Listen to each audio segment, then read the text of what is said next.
Welcome to explAInED. Today, in this episode, we're going to take a little walk back and we're going to look and talk about our past guests and what we've taken away from those. Shaun, do you understand the assignment as it's been described? Yes. Great. So far, so good. Excellent. Are you prepared to participate in the discussion, Shaun? I think so. Okay, good. We're all ready to go. So I've got the episodes and the guests lined up in order. And what I thought I would do is ask each of you per guest, what were your big takeaways? And so it's a little walk down memory drive here. Okay. You with me, Shaun? You coming along for the walk? Yeah, here I am. Okay. Yep. So episode 1, I can't forget it. Adam Sparks. Here's the spectrum of enthusiasm. On one side, we've got like Terminator 2. AI is going to destroy humanity, critical thinking, the planet, you name it. And it's just like greedy capitalists that are here to replace people's jobs, et cetera, et cetera. And then on the other end of the spectrum, it's the people that I tend to spend probably too much time with, which is like AI is going to save the planet. It's going to solve all of our intractable problems. And we'll never have to work again, and everyone will have universal income, and it's going to be amazing. And I'm very much in the middle, very intentionally. Like if you're coming at AI from the perspective of it's going to save the world, I want to try to pull you towards the center a little bit more. And if you think it's going to destroy humanity and critical thinking and our kids will never learn anything again, I'm going to try to pull you more towards the middle of like, there's actually a lot of opportunities with AI. And so that becomes the challenge for school districts then. I think it's like, how do we mitigate the challenges and the flaws that are real and that I think it's legitimate for teachers to worry about? But also, like, how do we tap into the opportunities? Because there is a ton of opportunity afforded to us with the efficiency and some of the other, to use it like a nerdy tech term, but like the affordances of AI are, I think, really, there's a ton of potential. What'd you get? That was the one where my headphones cut out for like 3 or 4 minutes, and I had to nod along like I was listening. I'm glad that's your memory from that. Now, Renee, maybe you have something that you remember from that episode. I do. So Adam's, in my opinion, Adam's focus and what he's kind of built his software short answer around is writing. And the conversation we had with Adam was something that we've all experienced is the students' cognitive offloading to AI to write for them. And Adam's idea that whether it's through using short answer or not is shifting the practice of writing back into the classroom. So that students are producing their own writing and not outsourcing it to AI. My big takeaway, you two knew him, right, before that episode. Yeah. So a lot of the things that he said were new to me. And the big takeaway for me that I've used over and over again is that, what do you call it, radical centrist? Mm-hmm. So if you are on one end of the spectrum in terms of approaching AI, he's going to try and bring you back to center, whether you're at the bottom end or the top end or the left or the right or however he said it. But that is something that I've used over and over again, almost not just to center somebody else, but to center myself in the conversation, so that I'm not going to one end or the other, one extreme or the other. And that was really, really powerful. I've been using that graphic as well, and I'm just pulling it up so I can look at it here. What I actually used it this morning with our library staff, and what jumped out at me was his all the way on one side is AI will destroy us. Right. If you're on that end, though, you're risking ignoring the opportunities of AI. And then, of course, all the way on the other side of the spectrum, AI will save us.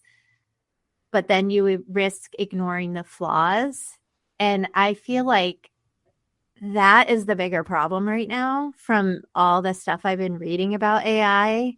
There's less of writings from people in the know about the risks. And I think, like, I agree with you, Mike, like you have to be more of a centrist and balancing the risks and the opportunities. Shaun, Do you have something to add? what do you think? Well, for me, it was hard not to think about that thing Bill Gates said that bothered me, where, that we can have essentially replace teachers with AI. And, there's a lot of fear from everyone right now about that happening. The better this stuff gets. But I just don't, it's hard to imagine what kind of world that is. And that would be the extreme. Of course, AI is amazing and will save us. And, we'll have kids learn to read in 9 months or, whatever. So that's what I think of. And with Adam, I think, I don't know if his product was like just kind of coincidentally he made it. Do you know this as AI was exploding, or if it was in response to that? But do you have any idea, Renee? I don't know for sure, but I want to say it might have been coincidental because he did it as his thesis project. Right. Yeah. And I don't, maybe being, that, I mean, since his wife, who also, we should say, is a part of Short Answer. Yeah. And she's like, if I recall correctly, an expert on machine learning, or at least AI. And where am I going with this? So she would have presumably kind of known a little earlier than most of us what was kind of coming down. So maybe, but it's I think his product addresses the need that we have for, and you don't need Short Answer to address this, but it's a good idea as far as reframing what assessment should be, or where it can take place, or the kinds of activities we do that are, I don't know if I always like the term AI resistant or whatever, but so the writing is happening in class, right? The other response I saw early on from college professors and stuff is we got to bring the blue books back, and start writing like that again. And I don't know. What do you think? I like notebooks. Yeah. We're a different generation, though. True. Because I saw that happen earlier this year, kind of a knee-jerk reaction from one of my English teachers that tried to impose a handwritten assessment in English. And the kids were like, we don't know how to do that. They didn't even know how to do it. Yeah. How to write by hand? Yeah. Yeah, there's stamina involved. There's organization and structure. It's hard. Because they do all of their writing in Google, so they just didn't know. They were like, what, we have to write with a pencil and paper? How do we organize our thoughts? How do we, move our ideas around? And right. Yeah, that's true. They haven't practiced that in years. Mm-hmm. Yeah. So is that okay? Well, I think it's a good segue into the next guest. I agree. Brian Glennie. It means it's a unique kind of intelligence. Boy, philosophers would say sui generis, which means of its own kind. So it's not going to ever be like human intelligence or animal intelligence, for that matter. It's always going to have its own way of doing its thinking, its cognition. So that's one way to think, or that's how maybe a lot of philosophers think about AI. And I guess the question is this new intelligence good for humanity or is it bad for humanity? too. Yeah. Right. So Brian, one of the things that stood out with Brian was talking about being aware of where you are. Like, what's your space? What's happening in your space? What are the social dynamics? And like Renee said, we're a different generation. We love notebooks and all that stuff, but our kids are in a different space. They're having a different experience on a daily basis. That's what I took from Brian Glennie, was just being aware of where people are and what that lived experience is like, and bringing that to the conversation of AI. Mm-hmm. I also, what I really liked what Brian had to say about, he basically is of the mind that AI will never replace humans, kind of along, it made me think of it, Shaun, when you were talking about Bill Gates, that because it lacks that sensory experience and and just the human experience, it can't ever replicate that. Like, he talks a lot about grounding and smells and sights and that sensory experience that AI can't replicate. He said that. I don't know if I have like an issue with being like quietly oppositional, like in my mind, but I thought, what if you could have like an android that could have, senses?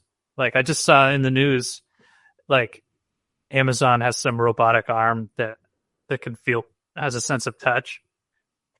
What if you could replicate all that, and then you just, basically have this android baby? Yeah, you'd have this thing around that's quietly oppositional. It would be so annoying. That would be Shaun Jr. It would just drive everyone bonkers. Right? But, yeah. But it's a philosophical question, Shaun. It's like, is that really a sense of touch? Or is it mechanics that interpret touch and feel? Well, yeah, but that's what our senses are. Mechanics that, I don't know. Yeah. I'm going to refer. I would never argue with Brian Glennie, though. No, I wouldn't argue with Brian Glennie. No. What about? Not just about senses. It's that emotional component to being a human that we attach to our senses, because we know we hear a song or we smell a smell or we taste something, and it brings us back to, a memory and a feeling. Like, how is AI going to replicate that? It is hard to imagine. But Sean's imagining it right now. Yeah, I'm like, what would it take? Yeah. What about James Jed Dobson? I do think that is deeply connected with that question of value and talking about outputs. And we've probably overvalued output, right? This is a common thing I'm sure you're talking about. Many other people are talking about the teaching learning response to thinking about generative AI has been, okay, well, let's get back to process. Let's get back to thinking about inputs and reflection on that process of how we put our inputs into whatever tools we're using. Get away from that output object. We didn't get too far with the Apollo thing. No, he wasn't going to tell us about Apollo 11. We were on a need-to-know basis. Yeah, I think so. What I liked about Jed was the conversation. Like, he made me think about the word element of large language models, and that it is language, and that there's so much language-based component that I hadn't really conceptualized prior to our conversation with him. That part was really interesting to me, along with his thinking about writing and those things. But like, just emphasizing that the language component was huge. I think his interview was when we started to get the idea of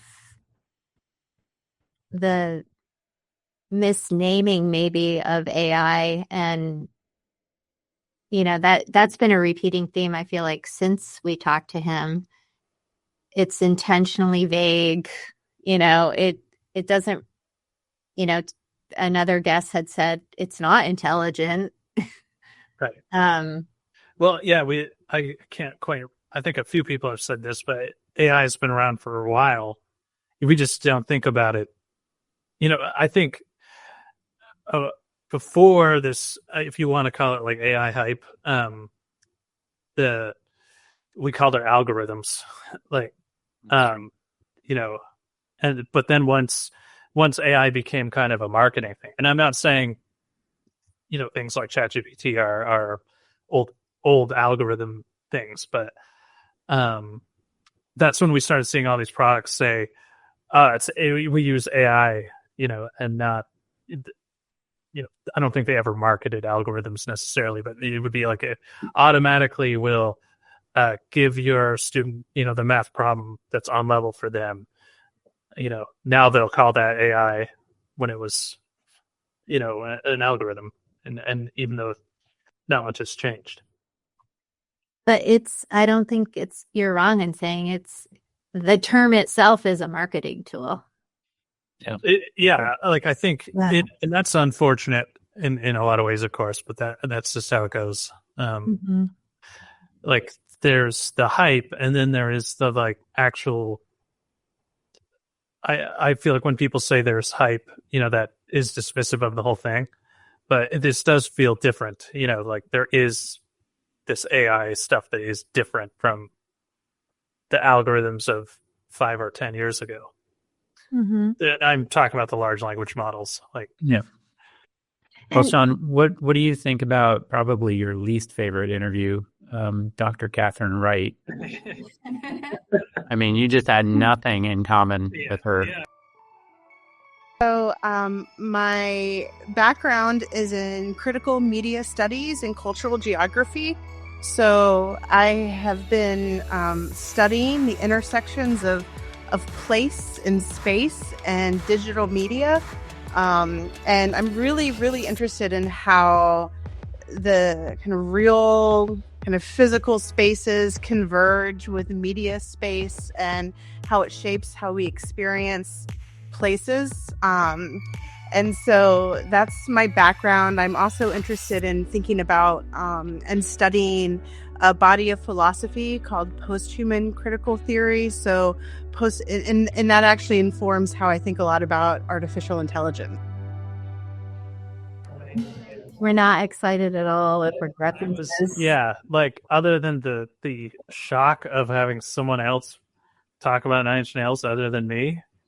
Yeah. Other than that, what did you take away from it? Right. So what I find myself keep going back to is how she had that student who was making an algorithm that basically does the opposite of what all the algorithms do.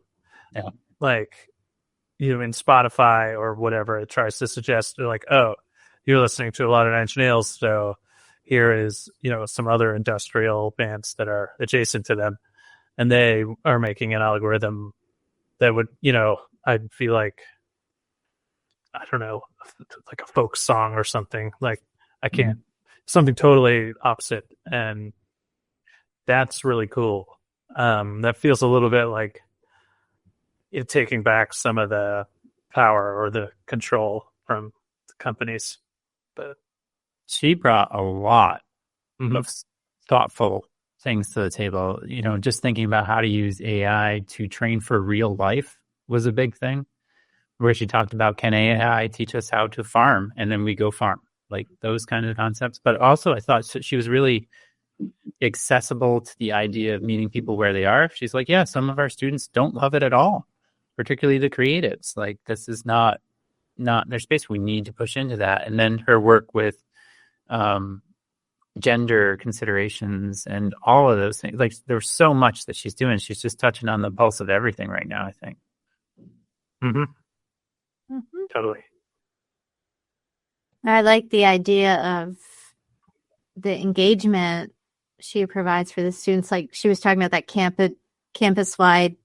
What kind of games were they? Like AR games or? Oh yeah. There was a RP game, role-playing game, where they were like testing the boundaries of. Yep. Wasn't she talking about like something about a vending machine and? Right.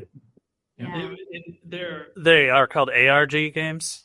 ARG. So Right. alternate reality games. So I'm not a gamer. Right, but no, but this it's something that's like an alternate reality game is sort of like, it's really more like a breakout room, like Okay. closer to that conceptually than Mhm. like anything that happens digitally. So that's what, it could combine digital and the real world. But Well, it's a good thing that you don't spend a lot of time locked in some of that stuff, Shaun. I could see you getting really lost in that on the basis. it can be, there's a lot there to unpack. What about Giancarlo? And I'm very, very straightforward with my sentiment about this, and I'll explain why, which is we cannot wait. We need to, so those in the education sector, and I wrote a piece for government officials and then writing one for the Mexican government. We have to act. There's no doing what we did in the past, which is let's wait and see. We cannot do it with this type of technology for exactly what you said. I use this analogy all the time. If anybody's been to a talk or a keynote I've done, imagine the innovations that most of us have experienced, right? So cell phones, internet, computers. Think about how much they've evolved, right? How much better they've gotten in such a short period of time. Think about how quickly they've diffused throughout not just our societies, all societies.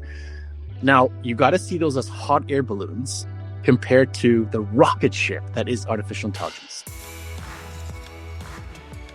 Yeah. Yeah, that was a total shift to someone now who is working with governments and school districts around the globe. And I think his major theme had to do around the morality of AI, which is what I got from it. And the fact that he understands the urgency of addressing it in education, which I completely agree with. I loved it means do better things, not do things better. All right. Yeah. That was a huge shift. That's such a great one-liner. I'm glad I told him that. Right. He'll probably use that now. He probably will. But no, and the energy that he had towards it and passion was really impressive, really inspiring. What about Dr. Tori Trust? Whereas I do think these tools have a lot of potential, and one of them is creative thinking. So think about how these tools are designed. They're pulling from billions of parameters from the internet, which is way more than any single person can hold in their head, way more information. So if you're trying to do something creative, it's pulling from a much bigger database than a single brain can hold. So I do think these tools can help, not replace, help creative thinking. Yeah, I mentioned her earlier because I'm using her. AI is not an author, it's a tool. Mm-hmm. That's my huge takeaway. And she also made it clear and makes it clear to her pre-service teachers that it's not intelligent. Right. It can make life easier, but it can also cause a lot of problems, and it's a tool. Yeah. And the other piece I really liked was the way that she talked about doing PD as choose your own adventure. I liked that approach. I thought that was really interesting. Yeah, I wish we had more time with her because I think that she has a wealth of knowledge just about the logistics and the design of professional learning for educators. Yes. That we didn't tap into. And she's certainly not keeping up with any of the Bigfoot sightings in her area. So that was kind of a strike against her. But I think she has other redeeming character traits. And then, Shaun, go ahead. No. Go ahead. Well, and then we just came off of an episode yesterday. By the time this is out there with Kunal Dalal. That was a big feelings episode. Huge feelings episode. AI to me is this reflective galaxy of words that I put my words out in the form of a prompt, in the form of whatever it is I'm putting out.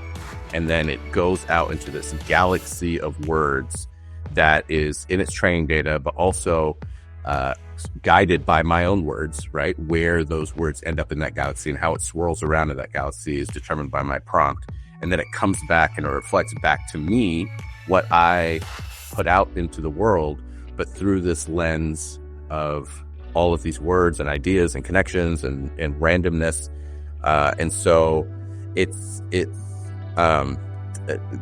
I don't know, this, my galactic twin, if you will, my verbal galactic mirror, I don't know, something like that. Specifically when we're talking about LLMs, which is sort of what we talk about when we talk about AI these days. Yeah. What, so Shaun, let's start with you. What were your takeaways from that? You had a lot of feels. Sure. Yeah, well, it was hard not to. I mean, like the whole thing he described with his son of how, like, really quick, he would, starting a few years ago, 2 maybe or 3, he would his son would describe his dreams and they would generate an image of it together. And so I just like, here's like the first kid who, like, basically as they're, the first generation of kids, as they're forming language, they're using it in that way. Like, where, I don't know. So, and I was really struck by how the kid over the past couple of years is like, look how much stronger AI has gotten. Yeah. And he's 5. Yeah. But so it's like, and I know exactly what, or I think I know exactly what the kid is talking about. Cause 2 years ago, I'm like, that's not what I wanted. Like, and now you can get to what you want most of the time. Yeah. And that wasn't like the deepest thing, but there was a lot of deep things there. But there is something about that when you stop and think about it, like that kid is going to likely be super, if you want to call it AI literate. There's probably a better phrase than that, but I also bet pretty balanced about it. yes, because they're having that conversation. Like, yeah. I think he mentioned that, like, why why is this all, like, people have, like, why are all these people white and not multiracial that it's generating? Or Renee, what were there were too many feels, but He had so many I know quotable moments. I really liked how he kept referring to AI as a mirror or reflection of the user. I think we really need to approach it that way. Again, it's a thought partner, it's a collaborator, it's a tool. It's not, we don't want it to become something that just does everything for you, takes all of your thinking away from you. And so I liked his framing of that. And I really loved his talking about the student symposium or whatever they called it. I can't recall at the moment, but that was when he got emotional too, right? Where the students in Orange County, they put together this AI event, and they were all in charge of it. Adults were allowed to come, but we're only allowed to ask questions and participate. We're not allowed to guide it. Like, I love that. And I love how he really advocates for student agency and parent agency and caregiver agency. Because I think a lot of times that piece, especially in our communities and our parents and caregivers, that we tend to forget to include them in some of these things. And, obviously right now in our realities in Vermont and AI, we're just grappling with how to deal with it in education, but we haven't even really had that conversation yet about how to help our parents of our students deal with it. Right. So I think he asks all the right questions, I think. Yeah. He seems, I feel like he's thinking about AI in a way that, like, we're on like a crossroad, right? Where he said we can use it to just like it in the like automate what's already broken, I think is what he said. Yeah. Versus doing something different or new. I don't think new is how he phrased it, but what did you think of his term embedded prejudice? Oh, that was a big turnaround for me. That was great. But I think the biggest thing I took from him, and we talked about this off audio as well, that I think after 8 or 9 conversations that we've had now as a team, the three of us are kind of looking at these folks for different elements of mentorship, right? Like how are they engaging this conversation? How are they leading? How are they as a person? And Kunal just I wanted to jump on his back as a backpack and spend the next 7 weeks with him and just take everything in that he's doing and asking, and just the way he's approaching it, the way he is as a person, was just really powerful. And I think the three of us are kind of looking for that. We're kind of like, how do we lead? How do we engage this conversation? How should we show up in this space? And he exemplified a lot of that. All our guests did, but Kunal did it in some ways that we hadn't yet interacted with in the course of this podcast. So I think that was really cool. And it was just, I took a ton away from that, and I still have a lot of questions, and I want to circle back to him. And if he's ever presenting anywhere, I would love to go, it's just, there was just a lot about the way he was and the way he looks at the world and the way he describes it that's really quiet, powerful, and accessible. It was great. And there wasn't fear. No. But it was also didn't ignore reality, so he wasn't on that wild end of the spectrum. But definitely I bet he is a little concerned because of this kind of precipice we're on where we can take it and make something out of it, or we can automate the broken system. And what he's doing, which we hadn't heard yet from anyone else, is, and you have to have the certain kind of platform to be able to do this, but he's getting in with these ed tech companies and saying, don't wrap up the old and the pretty wrapper and give it to me. Like, he's asking the right questions at the level where they're building this stuff. And I bet that freaks some of them out too. I'm sure, but also like I haven't heard of anyone who's doing that. I gave Power School a pretty hard time a couple of weeks ago. Can't imagine why. No, it's been a good ride. We've had good guests.